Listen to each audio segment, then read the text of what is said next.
Last time I get to show this. Children of the Corn 7 and Revelations. Now, I remember this movie being just awful.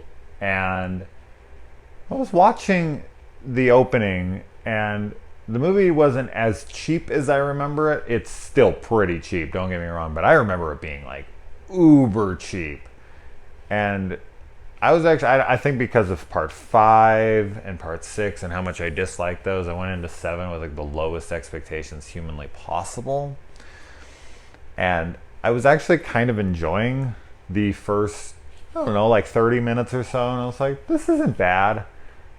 And then it just kind of got less and less interesting. And then it just kind of, I don't know, it's not awful. It's just so boring.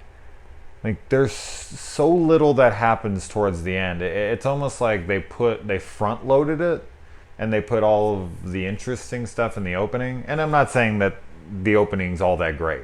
It's just, oh, it's okay. And I was like, oh, this isn't as bad as I remember it. This is kind of watchable. I don't really have a lot to say about this one or the next one. I just watched both of them, and I'm kind of just like, I don't have a fuck lot to say. So I kind of apologize beforehand because I don't know how interesting these will be because there's just not a fuckload to talk about. But I'll say that and then I'll talk for 15 minutes.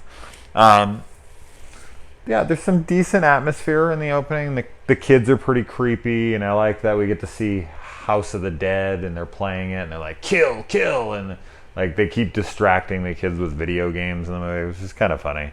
Michael Ironside makes an appearance in this movie for no reason. His character makes no sense. I don't even know why he bothered. I think they just got him and were like, we need to write him into this movie. How do we get him in this movie? Write him as a preacher, and he'll say a couple things that really have no weight to them and don't affect the plot at all and don't nothing. Like, I just kind of was like, okay. I think they were trying to make it seem like his character had some kind of say in the plot and what was going to happen in the future events, but it never does, and it's just so silly to me that he was in here. You got Tiffany the Dancer in this, who is not horrible to look at. And she showed damn boobies.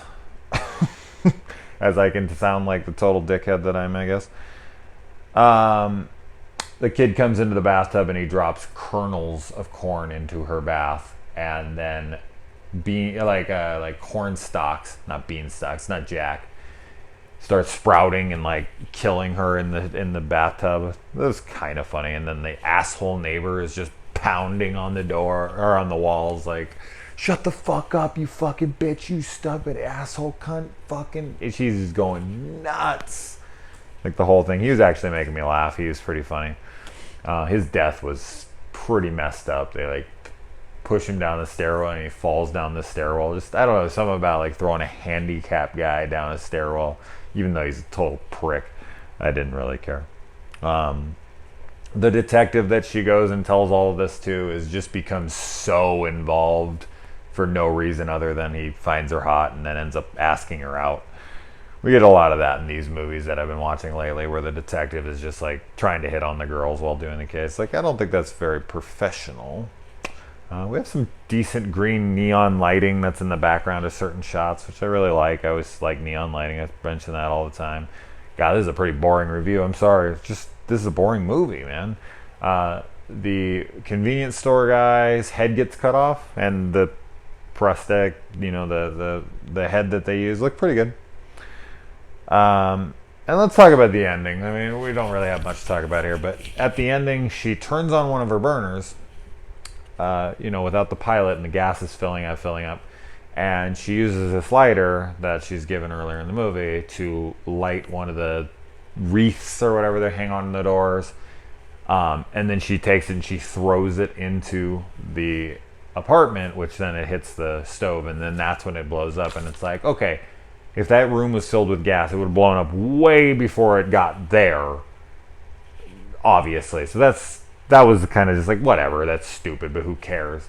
But then, like 5 minutes later, another stove, I guess, I don't know, it fills up with more gas, and the first one didn't blow up the entire apartment building, but the second one did.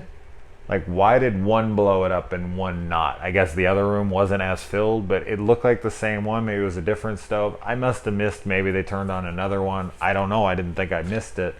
But I just saw another one burning, and then it was just like they did it, and the whole building blew up this time. And I was like, yeah, I don't think it would blow up the entire building, one stove. Clearly, the other one didn't blow up the building. It was just so stupid. And the main kid, like at the end, because this kid comes out of nowhere and he becomes like the main Isaac kind of role of the movie, and he's really just, as I said, put in at the end. The opening kids, the ones that were playing the video games and killing, I thought they were more effective. And then this kid has like a demonic voice, and he just didn't work at all. And the end of the film got very sloppy and rushed and whatever. And I feel like that if they could have put a pretty good ending on the end of this, I would have been like, oh, this is an okay movie. Like, this is definitely much better. I still think this is better than 5 and 6, honestly, just because some of it was tolerable and the other ones just weren't at all. But it's not good. I honestly don't have a lot to say about this one. So moving on to Genesis.